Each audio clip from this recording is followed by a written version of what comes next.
കോഴിയിറച്ചിക്ക് പൊള്ളുന്ന വിലയാണ്. കോഴിക്കോട് നഗരത്തിൽ ഇന്നത് 250 നാളെ ഒരുപക്ഷെ അത് 260 വർദ്ധിപ്പിക്കേണ്ടി വരും എന്നാണ് വ്യാപാരികൾ പറയുന്നത്. വില വർധനവ് കച്ചവടത്തെയും സാരമായി തന്നെ ബാധിച്ചിട്ടുണ്ട്.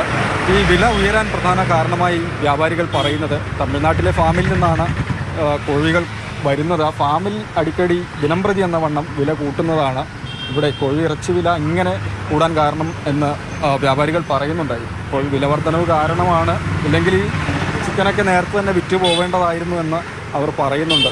ഇനിയും വില കൂടാൻ ഇന്നലെ വരെ ഞങ്ങൾ പ്രതീക്ഷിച്ചത് വില കൂടുതലാണ്. ഇപ്പോൾ ഇന്ന് വന്നത് ഒരു 5 രൂപ കൂടിയിട്ടാണ് വന്നത് ഇന്നും. പക്ഷെ ഞങ്ങളാരും വില കൂട്ടിയിട്ടില്ല. ഇന്നും പാടെ കൂടുകയാണെങ്കിൽ നാളെ 10 റുപ്യ കൂട്ടേണ്ടി വരും. അതാണ് ഇപ്പോഴത്തെ സ്ഥിതി. പിന്നെ ജനങ്ങൾ വാങ്ങേണ്ടവർ വാങ്ങും, ചിലവർ വാങ്ങില്ല. ചിലവർ 100 റുപ്യക്ക് മീൻ വാങ്ങുന്നതിന് പകരം കോഴിക്ക് വരുമ്പോൾ ഒരു 600-700 ഉണ്ടായിരുന്നു. ഇപ്പോൾ അത് 400-350 ആകുമ്പോൾ കിട്ടുക. അപ്പോൾ അതുകൊണ്ടൊക്കെയുള്ള പ്രയാസങ്ങളാണ് ഉള്ളത്. ഇപ്പോൾ തമിഴ്നാട്ടിലെ ഫാമിൽ ഇങ്ങനെ വില കൂടാൻ എന്താ കാരണം? തമിഴ്നാട്ടിലെ വില ഇങ്ങനെ കൂടാൻ അവർ തന്നെ കൃത്യമായ വില കൂട്ടുകയാണ്, അല്ലാതെ വേറൊന്നും ഇല്ല. ഇപ്പോൾ സീസണും അല്ല, അൺസീസണാണ്. ഇപ്പോൾ കഴിഞ്ഞ പെരുന്നാൾക്കും വിഷുവിനൊന്നും വില കൂടിയിട്ടില്ല.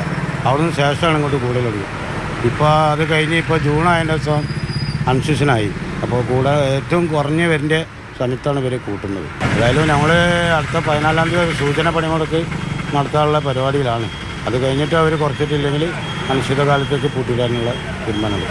ഏതെങ്കിലും ഭാഗത്തു നിന്നുള്ള ഇടപെടലുണ്ടാകുന്നുണ്ടോ ഈ വില കുറയ്ക്കാൻ? ഞങ്ങൾ കമ്മിറ്റി നല്ലോണം ഇടപെടുന്നുണ്ട്. നമ്മൾ ജില്ലാ കമ്മിറ്റി ഇടപെടുന്നുണ്ട്, സംസ്ഥാന കമ്മിറ്റി ഇടപെടുന്നുണ്ട്. എന്നിട്ടൊന്നും അവർ കുത്തക മുതലാളിമാർ ഇത് കുറക്കുന്നില്ല. അവർ വില നിശ്ചയിച്ചാലാണ് മറ്റ് താഴെ കടകളൊക്കെ അതേ വില തുടർന്ന് പോകുന്നത്. അതുകൊണ്ടാണ് മറ്റുള്ളവർക്ക് കുറച്ച് കിട്ടാത്തത്. എന്തായാലും ചിക്കൻ വ്യാപാര സമിതിയുടെ ജില്ലാ പ്രസിഡന്റിൻ്റെ വാക്കുകളാണ് കേട്ടത്. ഈ വില വർധനവ് കച്ചവടത്തെയും സാരമായി തന്നെ ബാധിച്ചു തുടങ്ങിയിട്ടുണ്ട്. ഇപ്പോൾ ഇത് പൊക്കുന്നിലുള്ള ചിക്കൻ സ്റ്റാളാണ്. ഈ സമയത്തൊക്കെ നല്ല കച്ചവടം നടക്കേണ്ട ഒരു കടയാണ്. പക്ഷേ ആൾക്കാരിങ്ങനെ വരാതെ നിൽക്കുന്ന ഒരു സാഹചര്യമാണ്.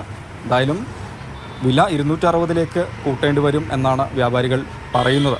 ഒപ്പം തന്നെ 14-ാം തീയതി കടകൾ അടച്ച് ഒരു സൂചനാ പണിമുടക്കിനും അവർ തീരുമാനിച്ചിട്ടുണ്ട്.